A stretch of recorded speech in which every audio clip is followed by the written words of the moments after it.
softwares. Mixed designs are developed using softwares. Approval systems are in place so that to ensure that right mixed design goes to the right customer. Vehicle tracking systems are available, dispatch planning systems are available, and all these systems are interfaced in order to ensure flawless delivery to the customers. Now, we have bucketed our very amazing concrete series of solutions into various buckets. I'm not going to cover all of these today. I picked up only a few relevant ones for you, the ones which will be most relevant.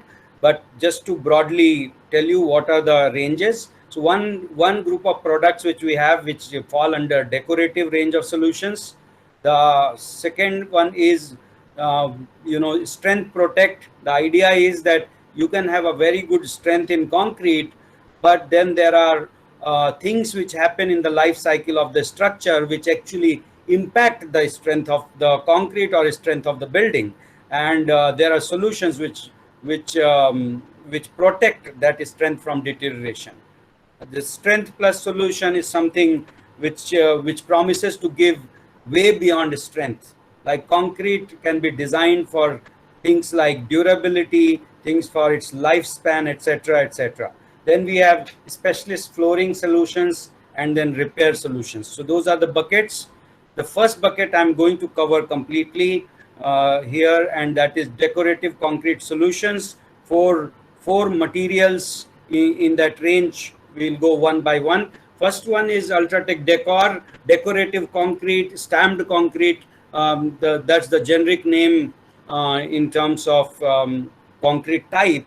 The idea is that concrete is traditionally assumed to be a gray colored boring material, and that's where this type of concrete kind of breaks that this is the question which probably a lot of you ask, like you want an aesthetic solution, but you also want that solution to stay there for the long run. You can't be doing aesthetics which in a few years, 3, 4, 5 years requires revamping again. So this is the typical problem we face. The traditional landscaping materials like pavers, etc. In a span of few years, there are undulations, settlements, and that's where stamped concrete comes in. Now, in this video, which you must be observing on the left side of the screen, this is the process of stamping. Stamping is nothing but right in the fresh state of concrete, imprints are using the stamping pads. These imprints are carved onto the fresh concrete itself, and this can be done in various colors, various designs, obviously, and then on top of it, the glossy thing which you see is basically a sealer coat, which actually fills the pores or surface pores and makes this concrete absolutely free from pores, basically, and hence dusting, etc. So compared to a paver kind of a landscaping appearance, you can get a much more superior appearance, but not just superior appearance, but also a durable aesthetics, which basically means that stamped concrete is basically concrete, and hence it has life of concrete. So it will last as long as your building lasts.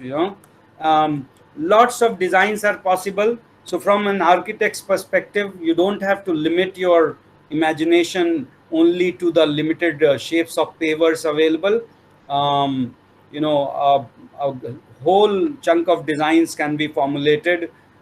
Many existing patterns can be customized and combined together to achieve various kind of appearances which you might require.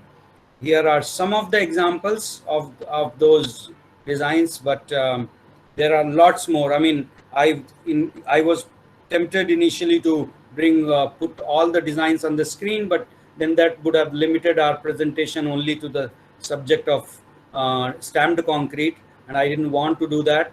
So I've skipped many of the other patterns which could be possible, but as you can think, and also it can be customized. Let's say in a certain project you are looking for a totally unique pattern, and depending on the, of course, the size of the project, you know, a custom pattern can be produced for you.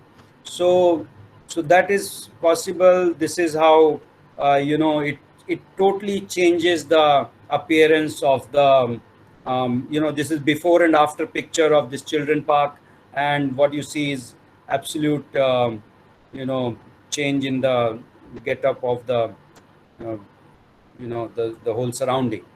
Apart from stamping, the aesthetic or decorative concrete landscapes, there are other kind of finishes also which are possible. So what you see here on the left bottom is a sand wash finish. So this is produced by washing away a part of the lattice layer from top of the concrete. Uh, so what you end up with is a very sandy grained kind of a finish on the surface. This can also come along with the other designs and patterns, and also various colors. Likewise, you see the second picture from the left is exposed aggregate. So these are coarser finishes. Aggregates get exposed. So a larger, maybe 2 to 3 mm layer of the top cement paste is removed using certain processes, and hence this kind of aggregate finish is possible. Now, this is not a weak concrete. This is a very strong concrete like M20, M25 grade concrete. So obviously the life of this, even though it looks rough and it might even seem that it's a weak, but actually it's a concrete as strong as concrete should be.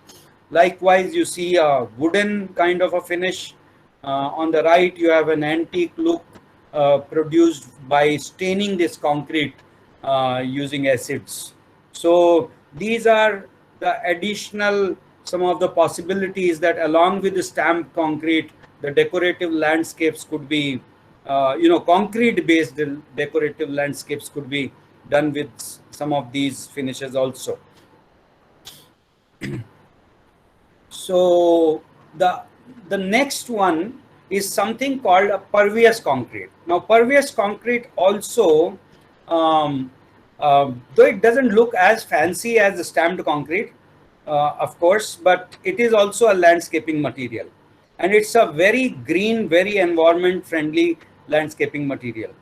The idea behind pervious concrete is, as its name suggests, that pervious concrete allows the water to percolate through it. So it is a porous kind of a concrete. You will probably get to see a video if this works. It's not working, but as you see it in the picture, this water, all amount of water, like it's huge. It's not small. Like if I had an area of about 10 feet by 15 feet, and I bring a water tanker of 10,000 liters and start discharging that water tanker onto the pervious concrete layer, within 5 to 10 minutes, the whole tanker's water will get discharged into the groundwater. There will not be any spill off. So you can imagine that if you use this in your landscapes, you can very efficiently reduce the loading on your storm water drainage system. That's number one. Number two, if there is a problem of water logging, puddles, etc., those will not get formed, obviously. Also, you are recharging the groundwater, which is required in our cities and urban areas, because I mean, a lot of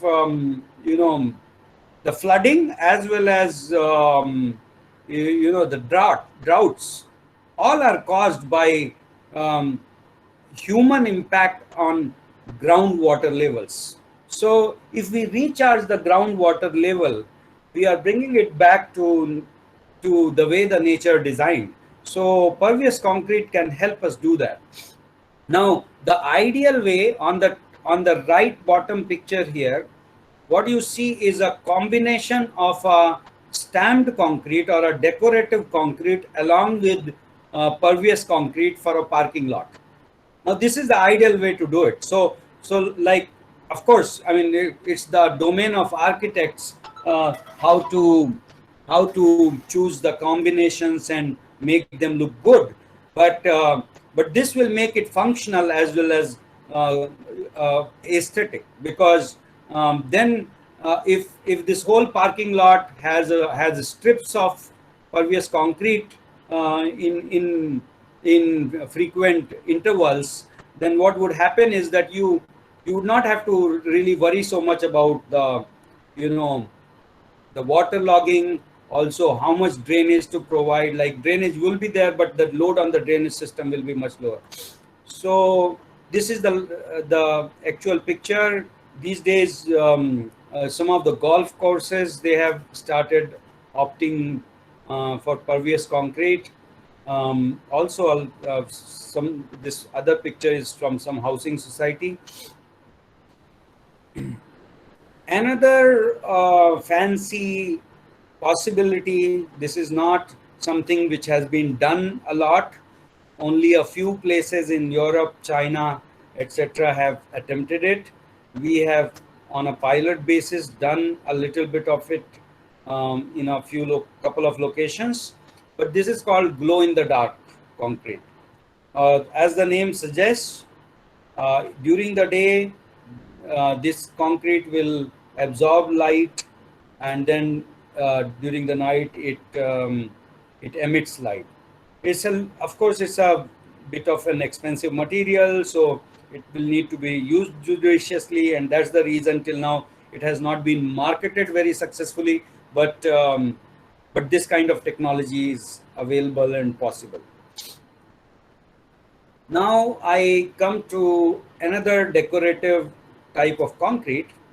Now, this we call it as ultra facade, and this is basically a facade material for facades. But the material is UHPC, ultra high performance concrete. Now, for India, it is a little bit of a new material. For countries, European countries have used this material, especially in places like France and all. They've used this material way back 20-30 years before us. Japan, Malaysia, US, I mean, there is a good amount of usage of this material in various countries. There are other applications also, which I'm not going to talk at the moment, but I'm going to stick to facade. UHPC, ultra high performance concrete, is a very good material for facades. Why? Now you see some pictures here. These are actual facades done in Mumbai and Navi Mumbai, in fact. And what you see, this jali, what you see, this is 4 meter long, I guess 1.5 meter wide, and right on top of the 26th floor level. This was lifted using the crane, and it has been installed there, multiple numbers of them, and they are very successful, no breakages, and very good against wind load, etc. Now, what is so special about this kind of material? Okay, before I go there, what are typical challenges of facade applications? Probably you know it better than me, because you guys design those.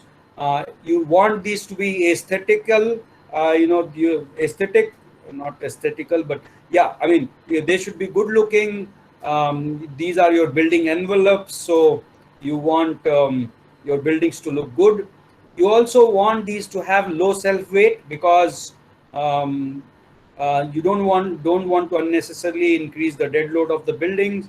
These have to be strong and stable against the wind. Um, these need to be durable and easy to maintain. These need to be accurate in their dimensions, and fire resistance is also a very important criteria, because as the right bottom picture suggests, that a lot of times fire actually spreads from one floor to another, um, through the gap between the facade and the structural part of the building. So what are the characteristics of this material, ultra high performance concrete? This concrete has compressive strength of, I mean, it can be designed in various ranges, but typically let's say around 150 MPa. Now 150 MPa, when you talk about M40, M50, M60 grade, that represents 50 and 60 MPa. Compared to that, this concrete has 150 MPa compressive strength. The flexural strength of this concrete is also proportionately very, very high. This concrete uses a lot of specialty fibers in it. So what happens is that you can cast concrete members without having reinforcement and still have a good flexure strength there. Now this is the magic of this material. This material, without primary reinforcement, it can sustain these members. Hence, when you are casting a facade or a jali or a louver using UHPC, you can cast it as thin as 15 mm or maybe 1 inch, or in bigger size panels even 1.5 inch, but that's it. While when we think about concrete, we normally cannot think about 1 inch thick member. When we are dealing with concrete, we have to deal with reinforcement, we have to deal with cover, all of that, and hence the member becomes very thick. Once the member becomes very thick, the dead load of one single panel becomes very high. While UHPC allows to, of course, it cannot be as thin as aluminium or steel, but it is much thinner than GRC or precast concrete. So that's the big advantage. Now, the second big advantage of this material is that it is a very low water binder ratio concrete. So because of its low water binder ratio, this concrete is very durable. Its life is, it doesn't like get deteriorated so fast. So those are the advantages. Just to compare the various kind of facade materials which are in use today vis-a-vis UHPC, along on the basis of various parameters. I've taken view from a lot of people, including people from facade design and architect fraternity, and what you see here is possibly UHPC is the best material if you look at the holistic properties of material. So there are places where, of course, steel and aluminium will gain more ground, more points, but then there are points on which UHPC will score very, very high in terms of, let's say, fire safety, durability, texture, etc. So curvilinearity. You can now other thing is what you see on the right top here. You see the wet state condition of this material. This material, when it is in wet state, it is very, very flowable thixotropic material. So hence, if you use good molds, you end up having a very nice finish, nice texture, and at the same time you can cast any kind of shapes out of it. So you can think of the shapes and we can cast it for you. So that's what UHPC does. There are many other applications of UHPC. I have shown you some here. including things like precast staircases.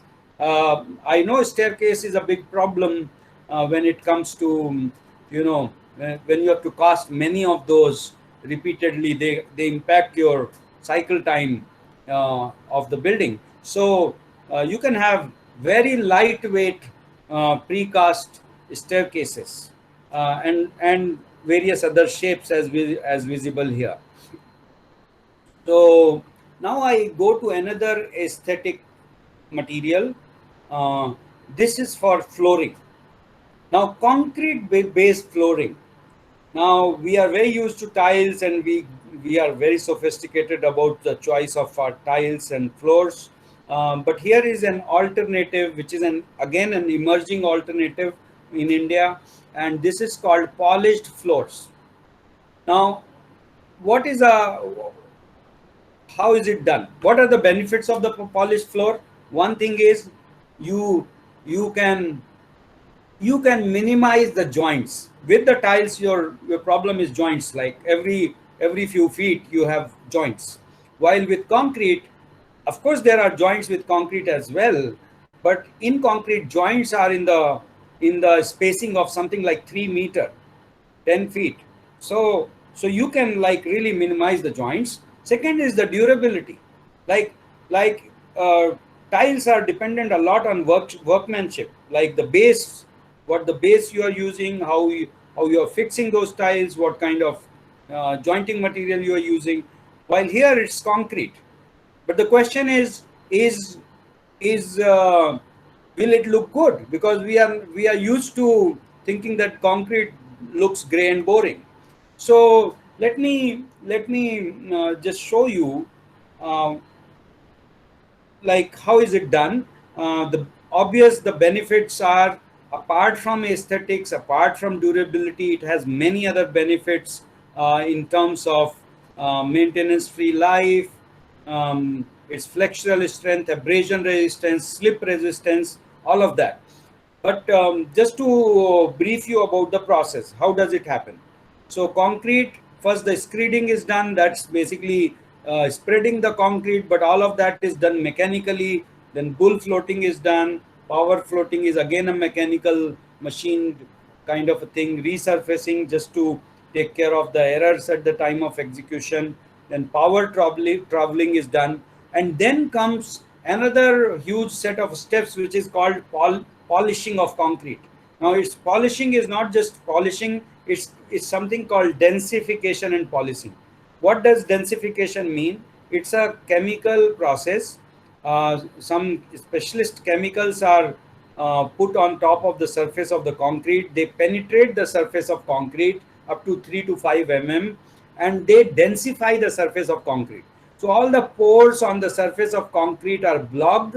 This surface concrete becomes very, very hard. After that, these diamond polishers are used on top of that surface, and this is a complex process. These diamonds have their number. There is certain number of cycles for which you polish. But after polishing, now while you are polishing, it's possible to choose how much you polish, how deep you polish, and depending on that, you can produce various finishes. So what you see here is various kinds of finishes that can be produced, right up to exposed aggregate finish. And with all these reflectivity, which can be actually measured, this reflectivity can be measured, and so this can produce the similar aesthetic look which we are used to with tiles, but with a much more durable, as well as with much lesser joints. These are some of the uh, views, how it can look. Just adding to that, because we are dealing with the subject of tiling or the flooring right now, there is another material called non-structural lightweight concrete. Now, we are used to make our tile bedding using sand, and or any fillers within the building like flower beds or sunken slabs, etc. But sand is scarce material. Number one, it's a messy material. It takes a lot of time to spread. There is a lot of wastage involved. It doesn't keep your environment clean. So with all that, and also it adds unnecessary dead weight on your building. Ultimately, you are spending money for every additional dead load you add in the building. So lightweight concrete is having almost half the density than that of sand. Sand is around 1.6 tons per cubic meter, while this is 800 kg per cubic meter. So this is a very smart filler material. Lightweight concrete is a very smart, very efficient filler material. Whether it is under the tile bedding, whether it is you make IT, these days in these IT buildings and all, mostly developers hand over the flooring to the customer on a as is basis. They just do the screed and then they hand it over. The customer chooses to just put the carpet over it, things like that. So in such scenarios, lightweight concrete is the most efficient alternative. So these are the benefits of the lightweight concrete. Also, its additional benefit is it's a very, very insulating material. Its thermal conductivity is very, very low, and hence it can act as an insulative material also. I come to the other category of materials in concrete, and I will not cover all of them, but the one very important problem, and the gentleman who was who actually, I mean, I'm sorry, sir, I don't I missed your name, but you mentioned in the beginning a series of webinars you all have been doing. Hanji? Kaushal. So Kaushal sir, yeah, you mentioned in the beginning a series of webinars, and one of the webinars you all have had about waterproofing, and we all understand that waterproofing is a very painful subject, because with all the growing technology and everything, we still have problems, right? And yeah, so here is and waterproofing, one, it causes a lot of inconvenience, and other is it also hurts the core of the structure, because if water is penetrating into the structure, obviously it is weakening the structure. The building will go through maintenance much earlier than desired. So here is a solution wherein in concrete, we call it Ultratech Aquaseal as a product name, but the technology is basically integrally waterproof concrete using a certain technology called crystalline polymers. Now these crystalline polymers, they have a unique way of working in concrete. So what we do is we add these crystalline polymers right in the beginning in the base concrete. So it's almost like, I mean, our typical waterproofing is kind of providing a covering layer on top. It's almost like an umbrella or a raincoat. So we provide a covering layer on top of concrete. The problem with that waterproofing failure is, with all due respect to the technologies they have developed, and it all boils down to workmanship. While we have applied that layer on top of concrete, whether it is roof or basement or whatever, there are chances that due to improper application or due to incompatibility of these two materials, oftentimes over the service life of the building, these waterproofing material fail.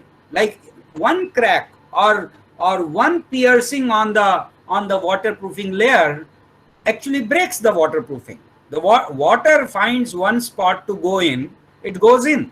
So the better thing would be to use a covering layer, but do something to the original concrete itself to make it waterproof. And this is what this polymer technology does. What you see here is these microscopic pictures.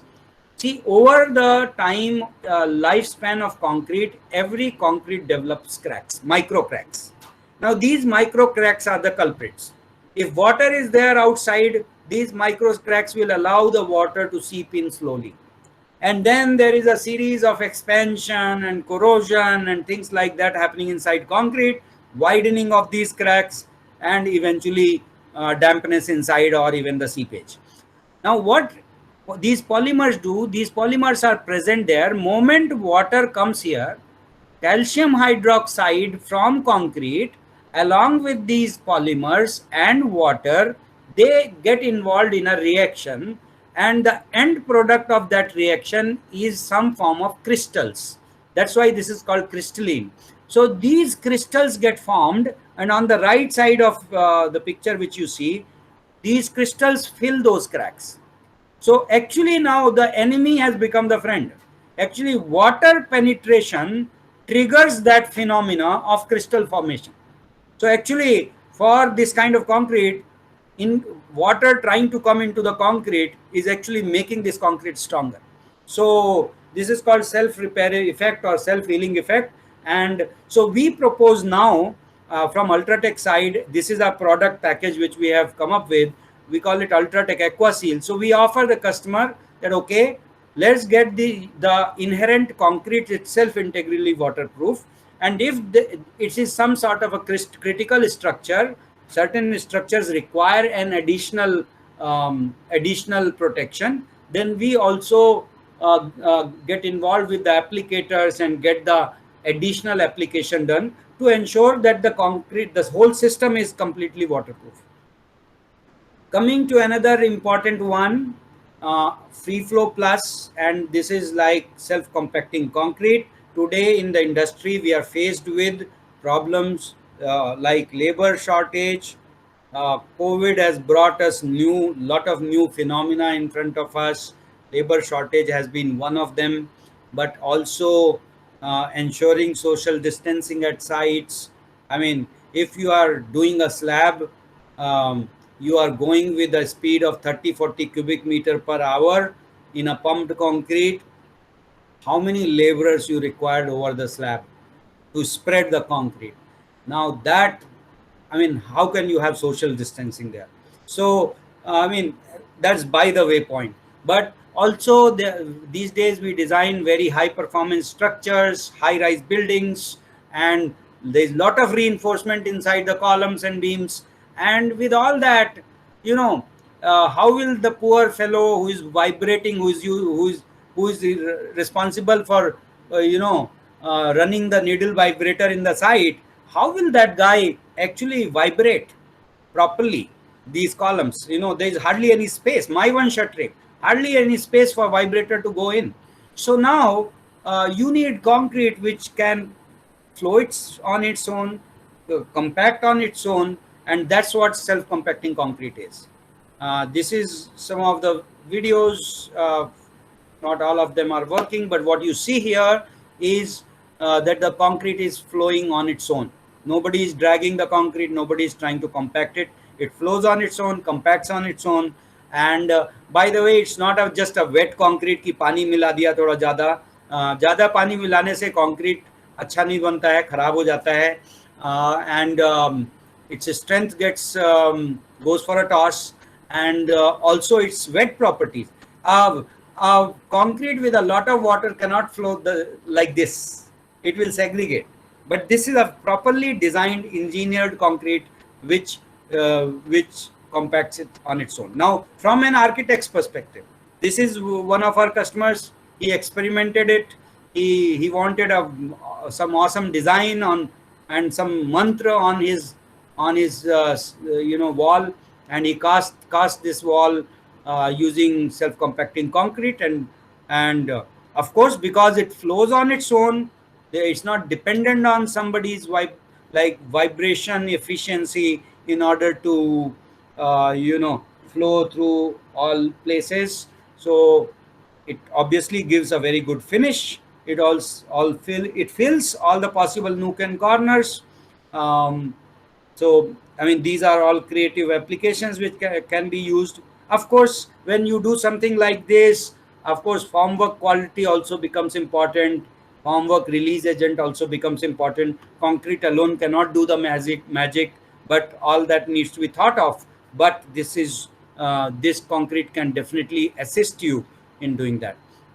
This is some IT park building right in Navi Mumbai. You may be probably familiar. M60 grade concrete.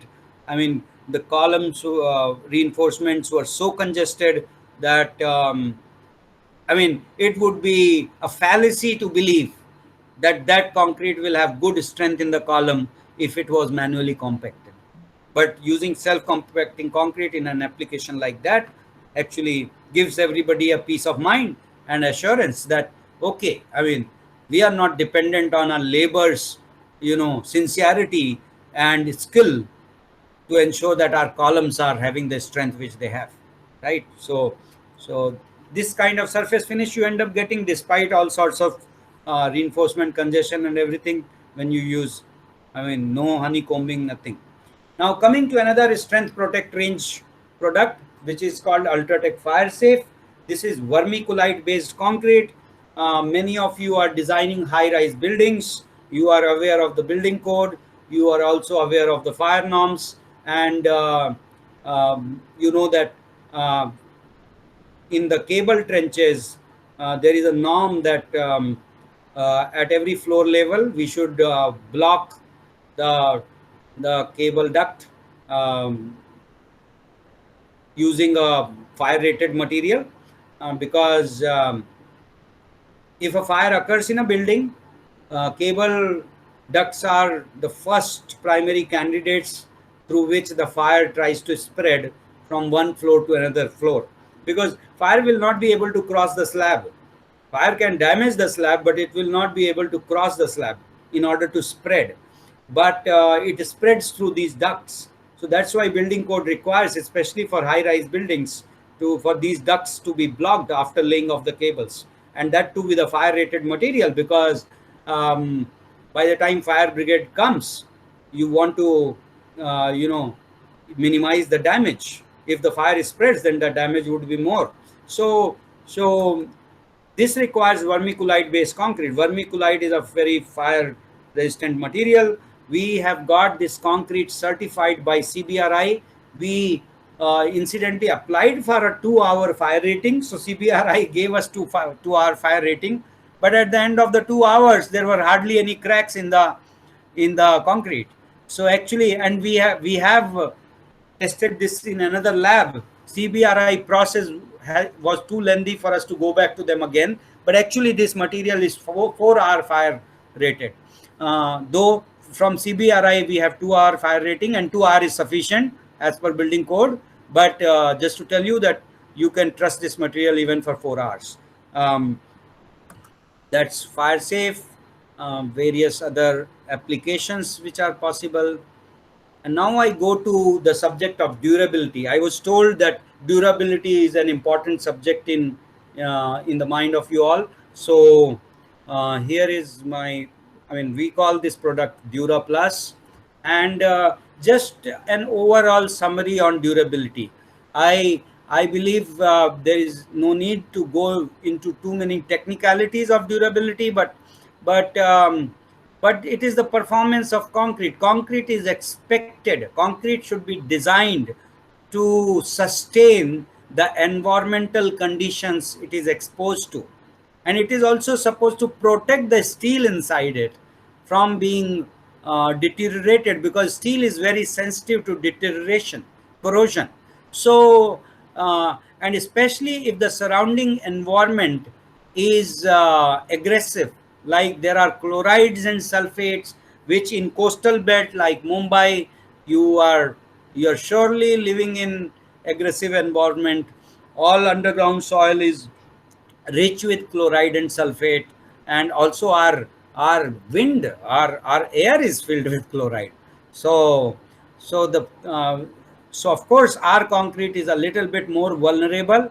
And so how do we do this? How do we ensure? What are the broad things which one needs to do in order to control, make the concrete more durable? Use selection of materials. You have to use the right set of materials. Second is, you have to be very, very aware of exposure conditions. The underground concrete will be more susceptible compared to the superstructure, because underground concrete is exposed to soil which is rich in chloride and sulfate. Uh, Concrete on the inside of the building, the inner parts of the building, will be much lesser susceptible compared to the outer parts of the building. So all of that. So your top slab will be more susceptible compared to your middle slabs. So these are considerations for the exposure conditions. And then last one is designing robust concrete systems. So we should think of concrete, not alone concrete as a material. We should think of concrete as a system. For example, I showed you a little while back the crystalline polymer system. So we were talking about integrating crystalline polymer in concrete, and if it is a critical structure, for example, roof slab. So if you would ask me what do we do for roof slab, I will tell use a crystalline based concrete and also do a robust form of coating on top, because both have to complement each other. Now that's what system is. We look at the environmental conditions, we design a proper system, and then propose that system. So this is what we did in DuraPlus to some extent. What would be your dream concrete like? This is the question we asked. Like, if somebody is doing concrete and ask him, if your concrete had everything, what would that be? And the answer was, it should have long life. It should not go into maintenance. My building should not get into maintenance every 15-20 years. Okay, there shouldn't be any cracks. There shouldn't be any dampness and seepage. There shouldn't be any honeycombing, etc. And also it should be easy to construct and fast to construct. Okay, so this is what the ideal concrete should be. And why? I mean, the slides are reversed a little bit. So now, why would those things be required? Why should concrete not have honeycombing? Why should concrete not have cracks? Because all of that impacts durability. Why do buildings fall? Why do buildings collapse? Because steel inside the concrete gets corroded, and then everything expands, then spalling happens, and eventually the buildings lose their structural integrity. So if we protect if the concrete is such that it is not susceptible to cracking so much, if it is not susceptible to water seepage, if it is not susceptible to honeycombing so much, then that concrete will end up being more durable. And also, so there's some other things. So this is how DuraPlus was designed.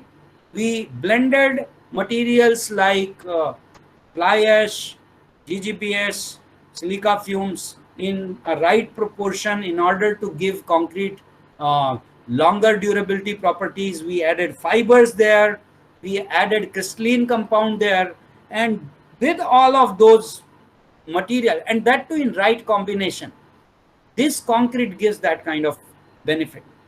So by adding those kind of materials, we also added flowability in so this has some form of self-compacting. It's not a fully self-compacting property, but it is a much more cohesive and flowable mix. So it is not dependent on the skill set of or workmanship of the laborers present at the site. Another upcoming, now this is pre-launch disclosure, but it's not even, I'm not here to do product promotion or anything. We are sharing technical stuff.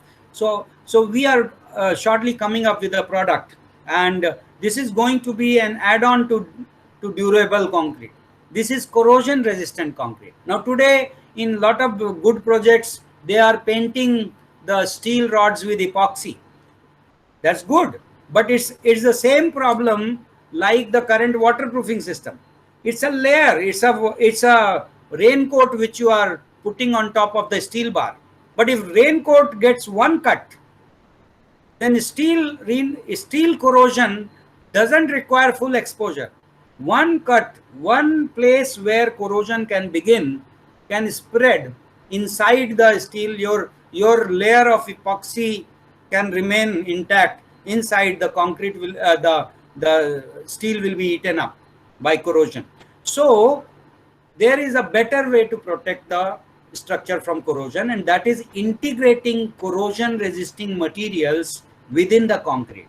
Now, these are specialist materials, patented materials, But what they do is, inside the concrete, they form a layer of charges around the steel rebar, and hence there is a permanent protection inside the concrete towards the rebar. Rebar will not get corroded. So that's an amazing system, and I believe this will be very useful for ensuring long-term life of buildings and structures. Now, this is just an intro to you, a brief on there are ways to predict the life of a building. There are mathematical and computer models available. Once we put in the right kind of data, we can actually give an assurance to a customer that, okay, this will be the time, the life cycle, the, let's say, maintenance free life of the building. So that's possible, and that's very beneficial. And that was a little bit about durability. Now my other group of products basically address your other question, which I believe was posed, was speedy construction. How to gear up the speed of construction, how to build building faster. I'll take another 5 minutes and I'll close. I am very aware of the time, so that we can have some interactive part in this session.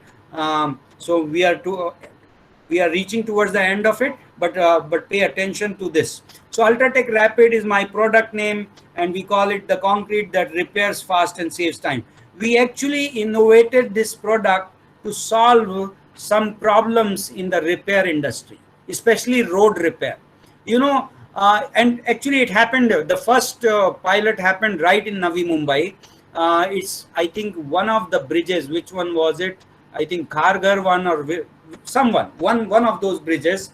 And the customer approached to us saying that, they were repairing the expansion joints of the bridges. So they were going to remove the old expansion joint, break the concrete there, put a new kind of expansion joint. Then they wanted a concrete there which would allow them to open the bridge in 3 days, because they didn't want to keep the bridge closed for too long. It is a public inconvenience. So we gave them a 3-day solution. Then their aspiration increased. They said, can it be 48 hours? We gave them a 48-hour solution. Eventually, we gave them a 1-day solution. At one point of time, we even experimented 12-hour solution. And so this concrete could be put to use within 24, 48, or 72 hours.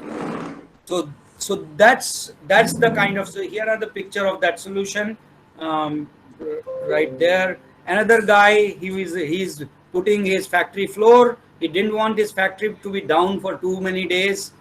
Typical concrete takes 3 weeks, 4 weeks to cure.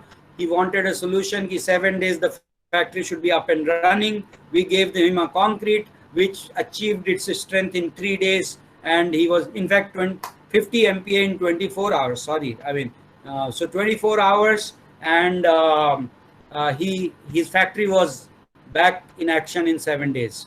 So likewise, even for structural concrete, now it's a question of, of course, these concrete come at extra cost because they require specialized formulations. So obviously the cost benefit analysis needs to be done. How much cycle time would you like to reduce? Is it really required to be reduced, etc., etc.? But the solution is available in how to achieve it using concrete. Now, added to that, there is this interesting technology available, and I think we all should start using it a lot. This is called use of in monitoring strength. So basically, what you do is you tie this sensor to your reinforcement. You pour the concrete. Sensor is there inside the concrete now, and then on your telephone, we can put an app, and on that app, you can start seeing the strength of concrete on hourly basis as it grows. And so actually, you don't even need to wait for cube strength results. And of course, everybody will have initial, suspicion about it, or that whether cube strength and this strength is the same. Of course, that can be validated. We have validated it enough number of times. Variation is only that much as much you have in cubes itself. I mean, cubes from the same sample may vary 1 or 2 MPa here and there, but both sides, that too, and likewise even this value. But it gives a very accurate value. The other advantage is, if you are sensitive about speed, the cycle time of your slab to slab cycle, etc., you put a sensor inside. I mean, why to depend on cubes? Cubes we cast only for 7 days, 28 days only. I mean, you put a sensor inside and monitor the strength. Moment your target strength is achieved, whatever that is, for the next cycle to follow, you just start the next cycle. So I think the sensors can play an amazing role in improving the speed of construction. Now, the last one, we have a concrete called Ultratech Zip. Zip is available. Oftentimes there are concerns. How do I get the good quality concrete which is available in RMC when I need small quantities of concrete, when I'm casting 1 or 2 columns? And the answer is yes. The same quality of concrete can be made available. Of course, it's not as simple as just taking that concrete and packing it. I mean, somebody will say it's just a packaging. No, it's not just a packaging. To ensure that this concrete comes to your site without any stirring, without any remixing, I'm not asking you to put this back again into a mixer. It comes in ready to use format. You just cut the bag open or open the lid of the bucket and pour the concrete into the structure in any time in next 4 hours after arrival at site. So this kind of concrete requires a lot of challenging like concrete technology inputs and design in order to achieve it, but we are able to give to you. Lastly, regarding the grade of concrete, because sometimes this question is asked, what grade is actually possible? I can talk on behalf of Ultratech. I can talk on behalf of the experience which we have already had. And that experience tells me that in RMC, in a good RMC setup, we have been able to go up to M95 grade, which is technically actually M100 grade. But we supplied it as M95, so I will call it M95. So that is called Hypercon, and like tall buildings like this require these kind of specialized concretes, high performance concrete with a good flow, with a very, very controlled set of mix design in order to achieve it. Lastly, well, these days we talk a lot about sustainability and environment, and we do it rightly so. It is important. We are all responsible as professionals to use greenhouse effect on our planet. We are all committed towards it. So this is also a pre-launch kind of information. We are shortly going to categorize our products in terms of their efficiency of carbon embodiment.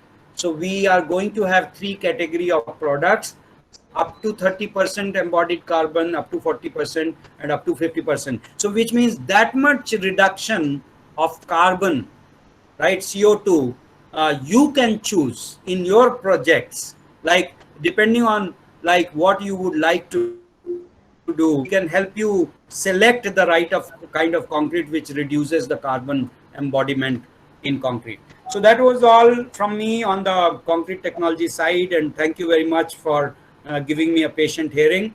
I hand it over to you in case if there are any questions. I would be glad to attend to that. Thank you. Thank you very much. Thank you very much, Devendra Pandey. I have given a wonderful explanation the quality of the concrete, variety of the concrete. We heard about so many concretes which we have never ever heard before this. So, firstly, I will just introduce myself because in the beginning we are not introduced, so you are not aware about my name.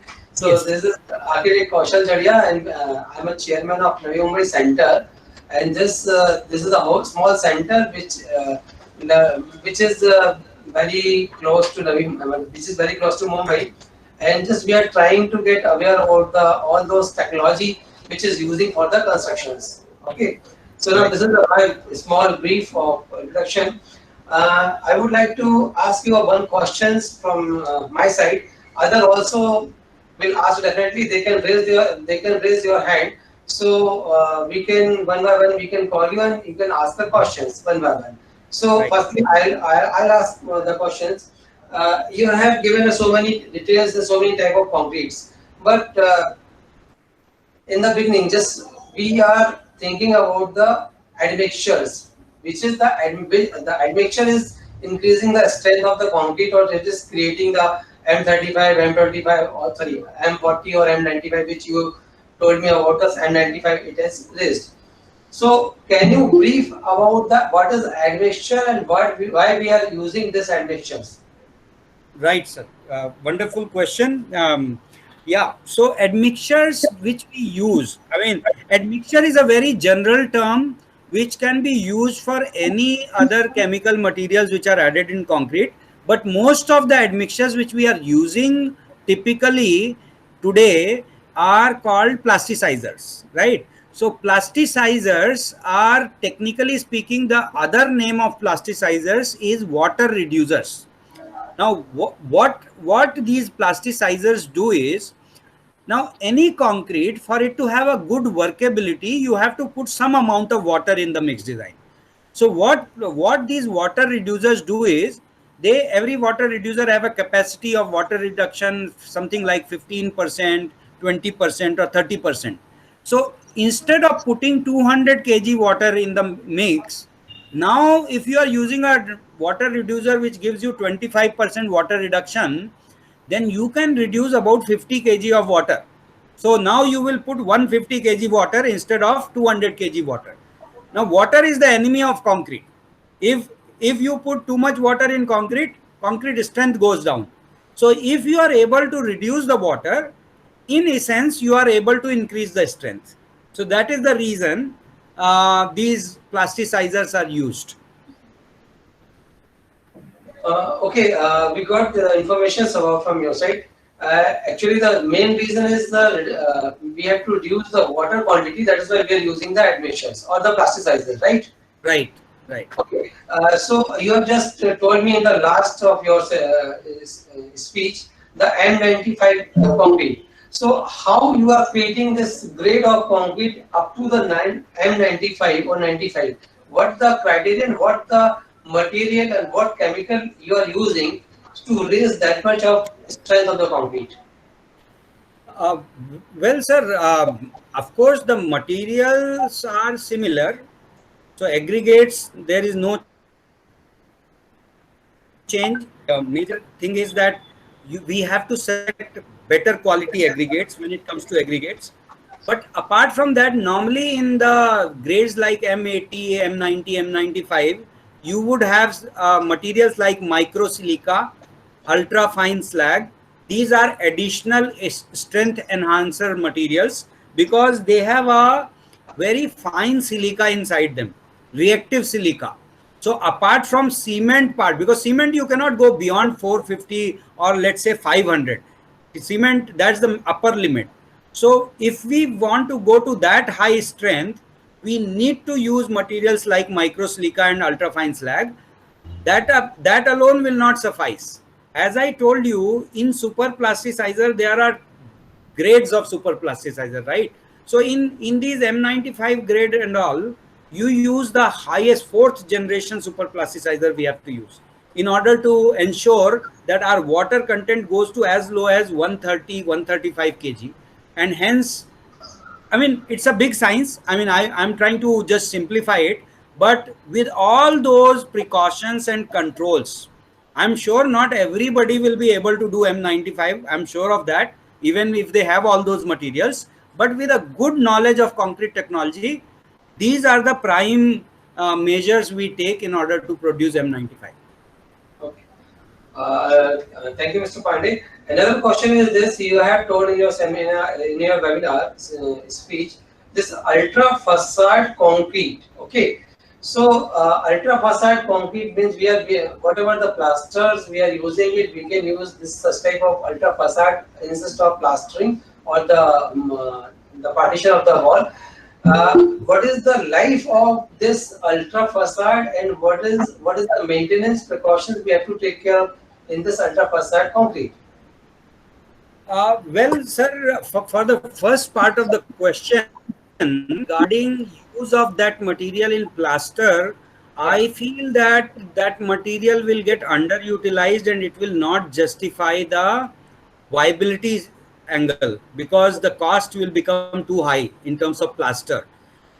While the other question regarding the maintenance and life, the materials water cement ratio, now normal concrete ranges from water cement ratio of 0.35 to 0.5, while this concrete has water cement ratio of 0.15. When we tested the permeability of this material, the permeability of this material is almost close to zero. I mean, 1, 2, 3 mm, that's it. So with this low permeability, it can be safely assumed that this material can easily last 40, 50 years without any major maintenance requirement. There is hardly any maintenance requirement. Your maintenance requirement will be more in terms of aesthetics. Suppose you will paint this with certain color, then obviously after certain number of years you may need to repaint it. That would be the only maintenance requirement. Okay. And the third is this lightweight concrete. You just told me about the lightweight. So, in this lightweight concrete, if we are using it, so in that any drawback about the leakage possibilities or probabilities? Well, this is non-structural material. It's very porous, in fact. So I will not depend on this material for protecting the leakage at all. Leakage protection should be done by another layer of concrete. Main concrete layer should handle the leakage protection. This should be only the filler layer. Okay, actually, I was not able to see over the screen, so I'm little bit not aware about the scene. But definitely, when once I will see the screen on the video, I'll come to know what is that exactly. Another question is this: you have told me about this layer. Layer means crystalline polymer cover or the umbrella. You told me about that, right? Right. So, what is the crystalline polymer and how we have to use or we can use with the concrete or after the concrete we have to make the one more layer for the covering of the concrete? No, sir. In fact, what I was suggesting is we put those crystalline polymers in concrete itself. So you don't need to do anything. You basically, instead of using the normal concrete, you use this concrete which already has crystalline polymer. Okay. See, basically when we are using the ready-mix concrete on the site, generally we have seen after sometimes or at the time of casting, the cracks has developed. So what is the reason of the cracks and how we have to protect for these type of cracks? Yeah. So this is one I would say one drawback of the technology. Like every technology, when it comes with some side effects. Now in ready mix concrete, the benefit is that it is much more controlled. Water cement ratios are very well controlled, etc., etc.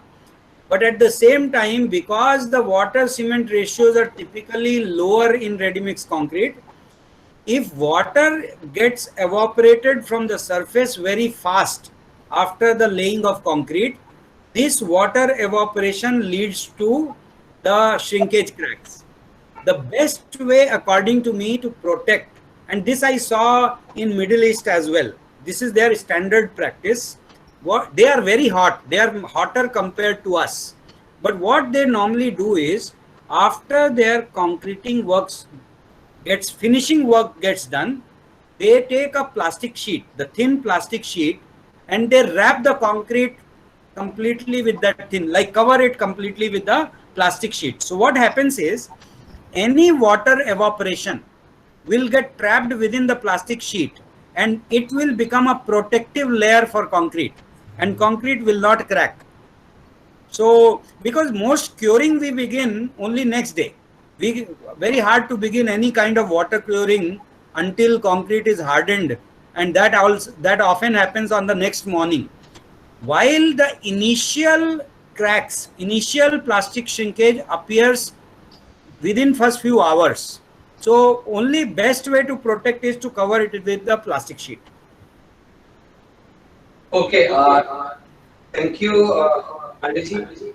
And one more question from one of the architects, Bhagyashree Deshpande.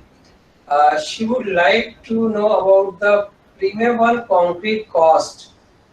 So I think so. This is the question from the market side. So it might be, if you are able to give the answer, please give the answer for her.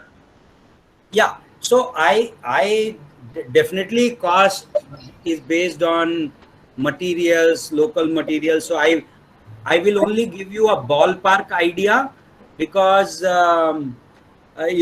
localized, and also pervious concrete. I will need to mention to you, it's not just the concrete layer which is important. Below the concrete layer, you need to do a rubble filling. Then only pervious system works good. So you have to do about 1 feet of rubble filling.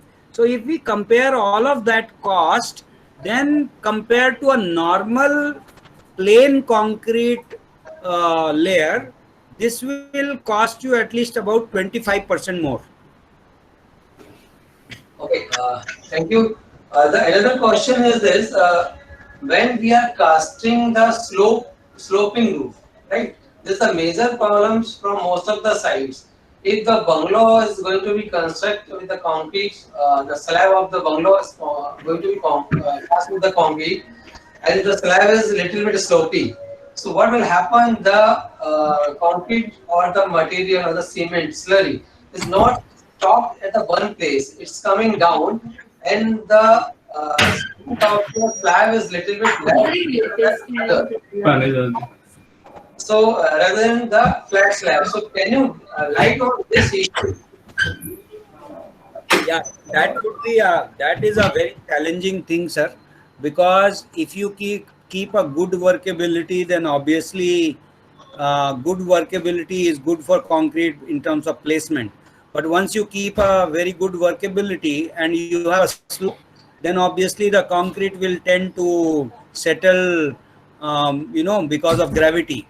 Now, as a mix designer, if you will give me this requirement and I was to design the concrete, I would modify the viscosity of this concrete. I will make the concrete a little bit more viscous, and also, which we normally do in self-compacting concrete also.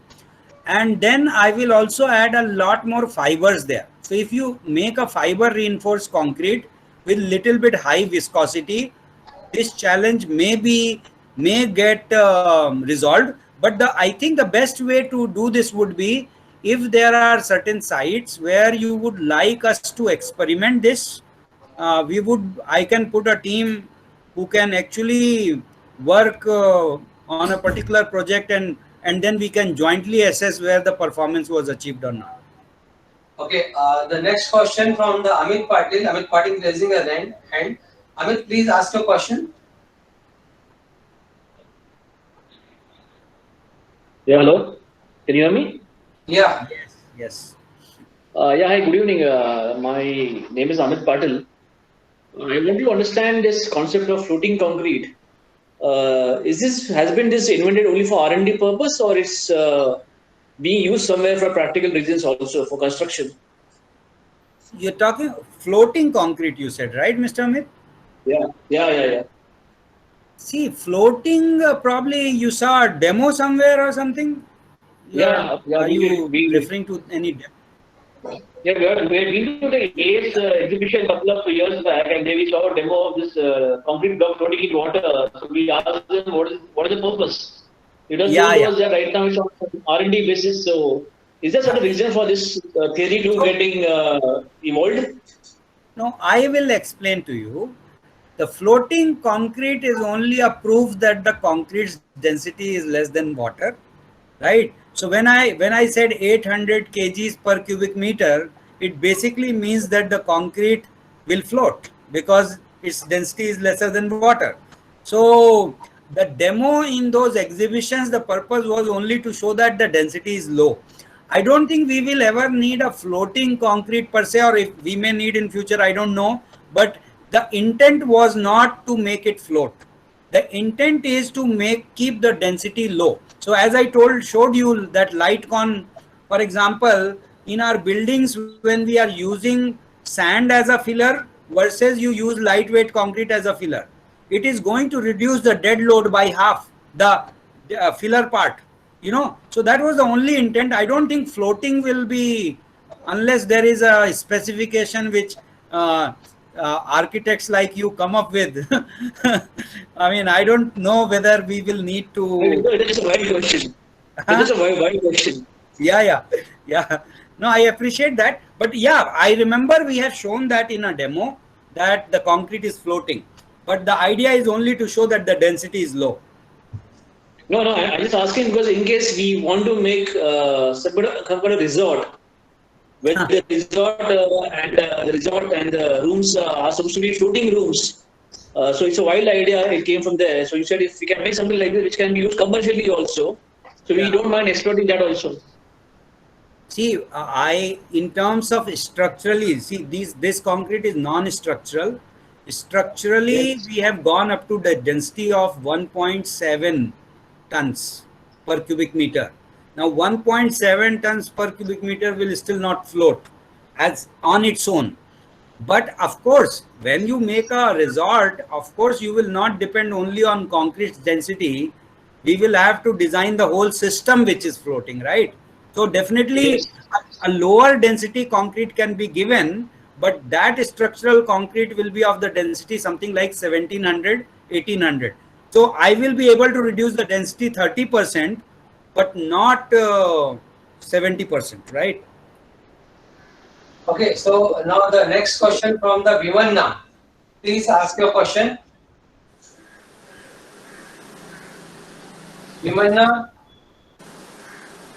Hello, Mr. Vimanna. Kaushal, hello. Kaushal, if he's not there, I will ask one question. Yeah, please, you ask. Yeah. Hi, Mr. Devendra. This is Architect Shekhar here. Yeah.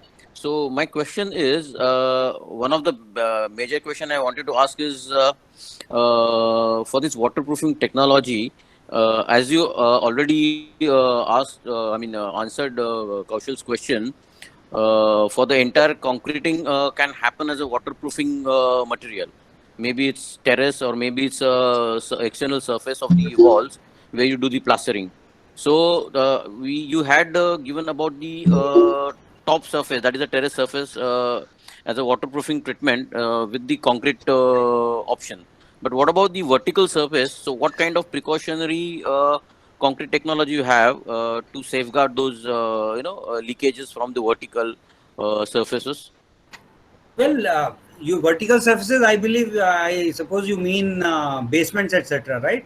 In the basement as well as the vertical external faces of the buildings, like what we do the plastering. Yeah. So generally, we do apply 2 coats of plastering. So the final coat. So what any definite kind of concreting system which can prevent, instead of before applying the paint plastic waterproof paint or whatever other material.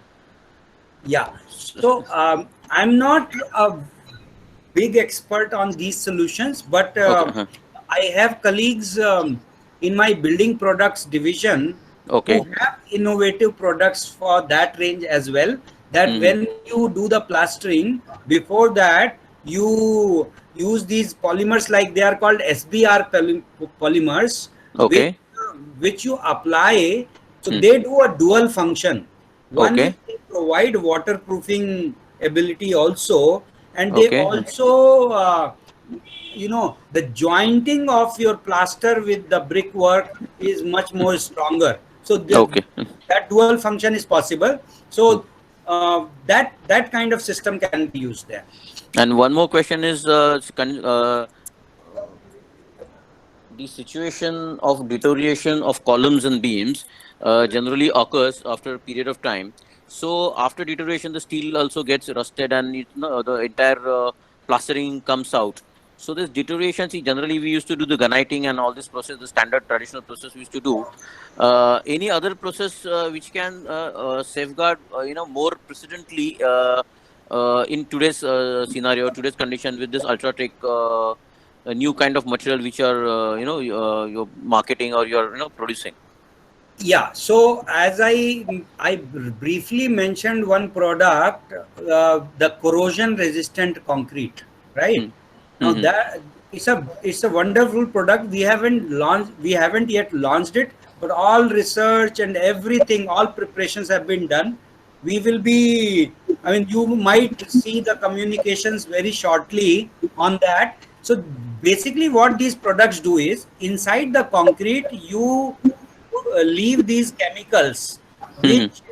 which after you place the concrete, there are vapors are formed, and these vapors travel up to the steel and they form a layer on top of the steel. Now because of this layer, this steel becomes permanently protected. No corrosion will occur for Hmm. years. I mean So the will it will it yeah. will it be working with the old columns with old steels? You, because you're talking about the new construction I'm before talking having a new concreting, and then you can utilize this concrete over there. But my question was regarding the deteriorated columns, deteriorated beams. already Yeah, deteriorated. yeah. So I just wanted if So anything can be. I believe there are materials available. The Mhm. again the similar coatings, Okay. the corrosion resistant coatings. Mhm. Now again, that's not my domain, so I'm not like, I don't Mhm. exactly know the name of the product, but I'm definitely the very same people who give me those materials which I Because put in yeah. concrete. They Uh-huh. also have those materials Okay. which can be used to treat the corroded steel. Uh, okay. Okay. Thank you. Thank you. You solved my all questions. Thanks a lot. Okay. Thank Thank you, you. Have a nice sir. day. Yeah. Next, I would like to call Govind sir, but before that, Shivaji sir is there. So, Shivaji sir want to ask the question. Shivaji sir, please ask a question. Yeah. Right?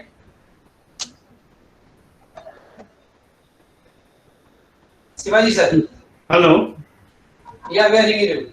Yeah, I'm architect Shivaji Patil here. Yes, sir. So I just wanted to know the difference between the polymer concrete and what is the properties of polymer concrete and micro concrete? Okay, sir, these are the difference in terminology.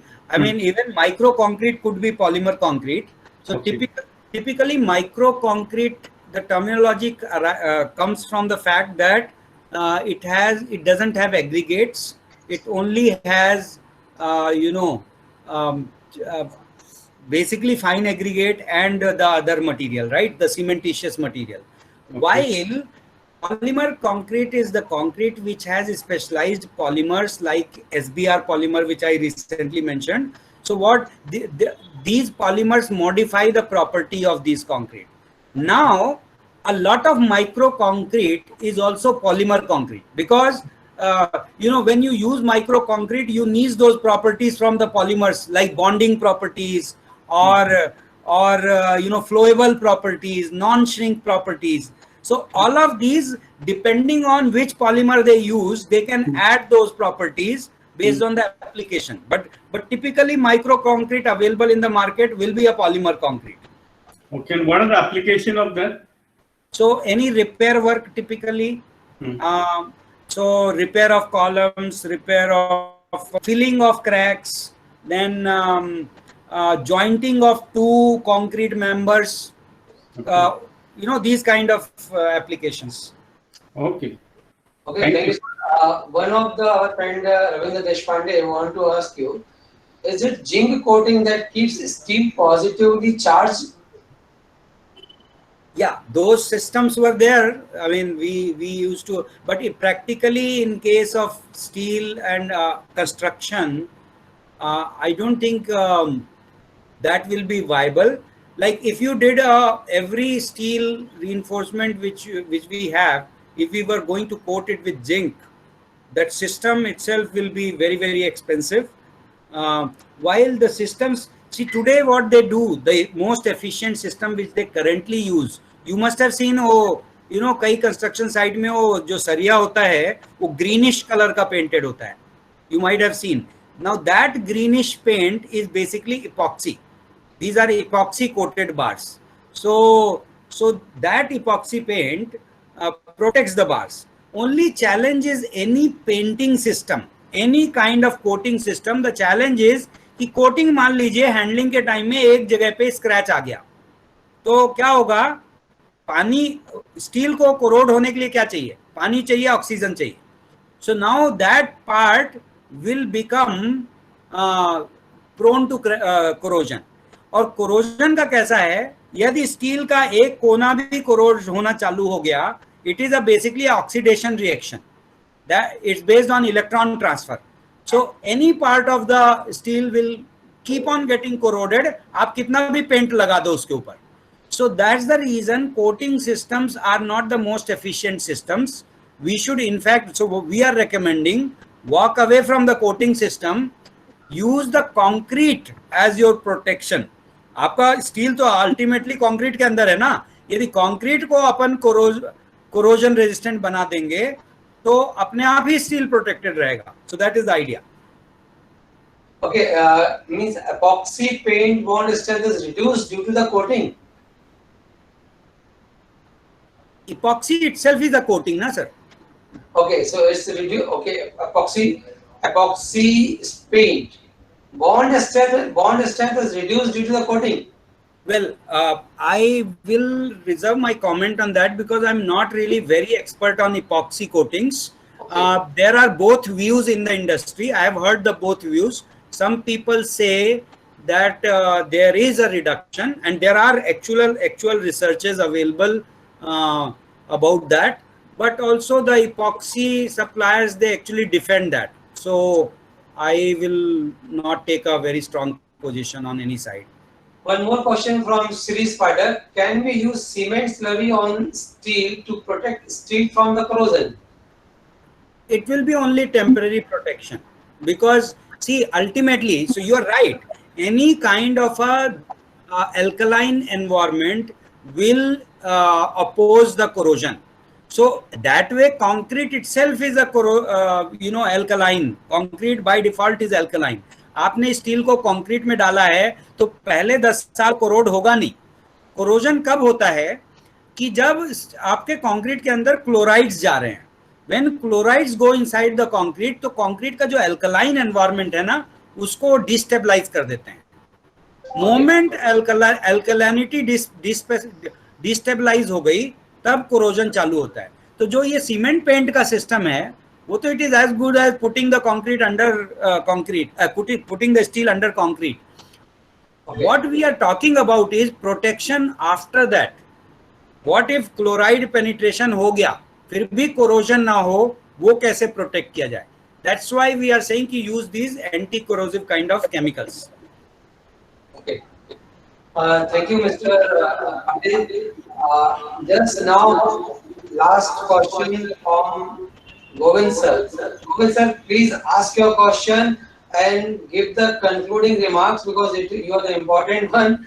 And one more thing, sis, I wanted to thank. I would like to thank about all the people. Those are connected with the other state, MP, Chhattisgarh, and this all over the Maharashtra, Sangli, Satara, Nagpur, Nasik, Pune. All the members have joined this webinar from the other cities and other centers. So we are welcome you and thank you very much for being with us.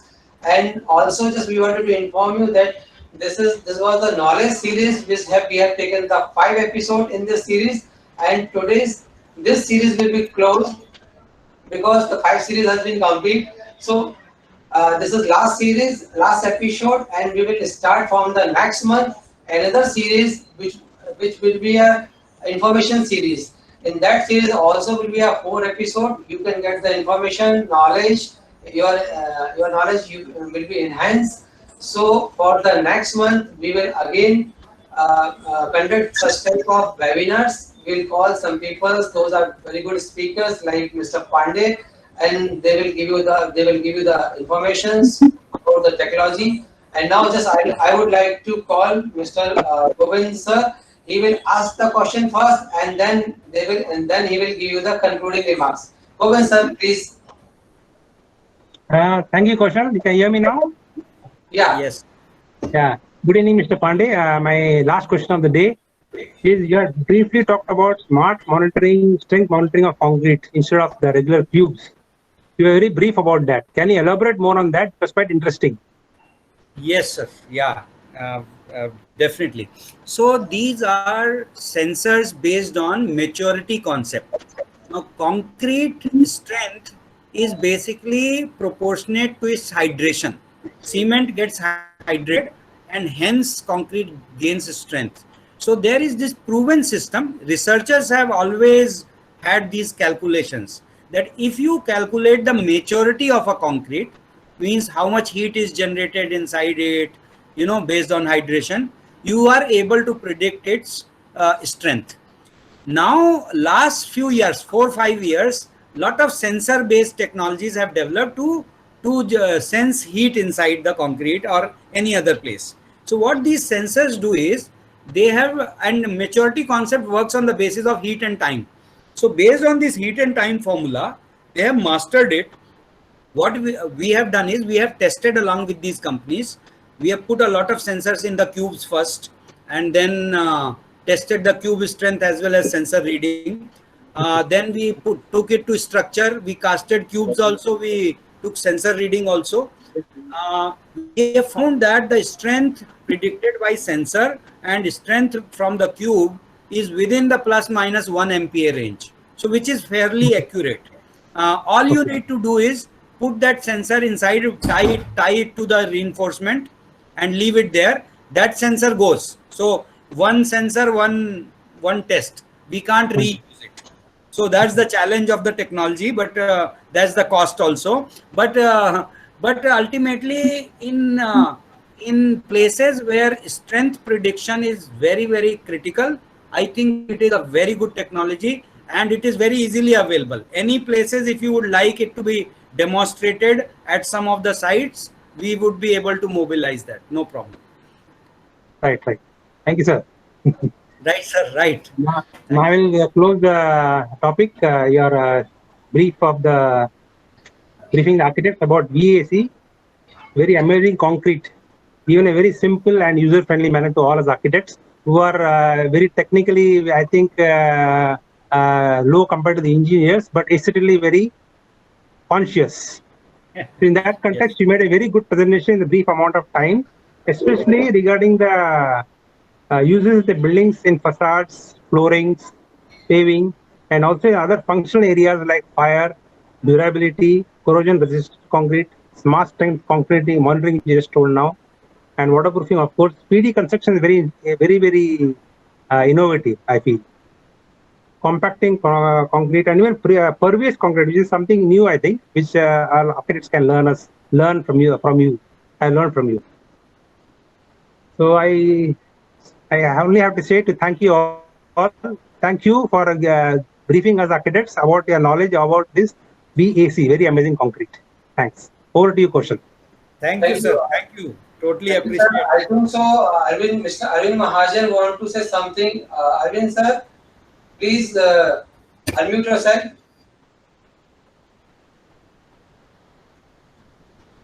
Yeah. Thank you. So we're not hearing you. Your voice is cracking. Maybe close the video, Arvind. yeah, thank. Yeah. Now I'm audible properly. Yeah. I think the request from Mr. Kaushal about having a lecture on concrete, I think your requirement seems to be fulfilled. Many questions were there, and Mr. Pandey has answered it in a proper manner.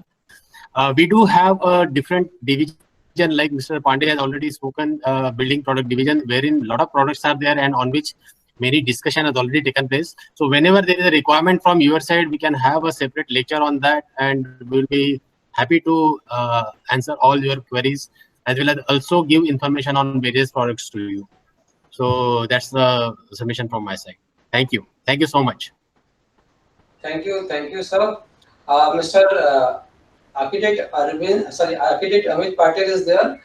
He is a very enthusiastic member of our association. I would like to request him to give a vote of thanks. Amit. Yeah, hi. Firstly, I would like to thank our key speaker, Mr. Pandeyji, for the insight in different forms and functions of concrete, which he has given exposure to us today, and the other valuable inputs which he has shared over the period of this webinar, which will guide us all architects for some practical construction activities on our sites. So I really thank you for that, and I thank you for spending a valuable time and giving us this information, which is very helpful to us and the new breed of architects to come. Thank you. Thank you, sir. All. Thank you all, Arvind sir, Pandeyji, and all the audience. Secondly, I would like to thank our chairman and the IIT team members for organizing such a wonderful webinar, which is educational and very informative. Even though this is the last of the series, but we will try to come up with some more innovative stuff so that this series of knowledge continues further. And last but not the least, all the participants and all the people attending the webinar, thank you for removing your time on a Saturday afternoon to attend this webinar, and thank you for being a part of the audience. Thank you. Thank you, Amit. Arvind sir, this is one of the requests from the audience. Just we want the contact number of your marketing person. Those are your executive members. So at least the people, those who want to connect with the Ultratech, they can connect with you for the further for your investment or for the call of the cement or the concrete. So this is the request from our side. Please share your number and the email IDs. And in the last week, I would like to say this was the wonderful session of the 5 series, and the first series or knowledge series has been closed over here with the 5 episode, and we are not ending here for the sharing the knowledge. Definitely after 1 month we will launch another series, that is an information series, and again we will share the knowledge with all the knowledgeable people, with the help of all the knowledgeable people. Thank you very much to all of you now living here. Thank you. Thank you, Kaushal. Thank you. Thank you all. Have a happy Thank you weekend. so much. Thank you, Kaushal. Thank you so much. Thank you.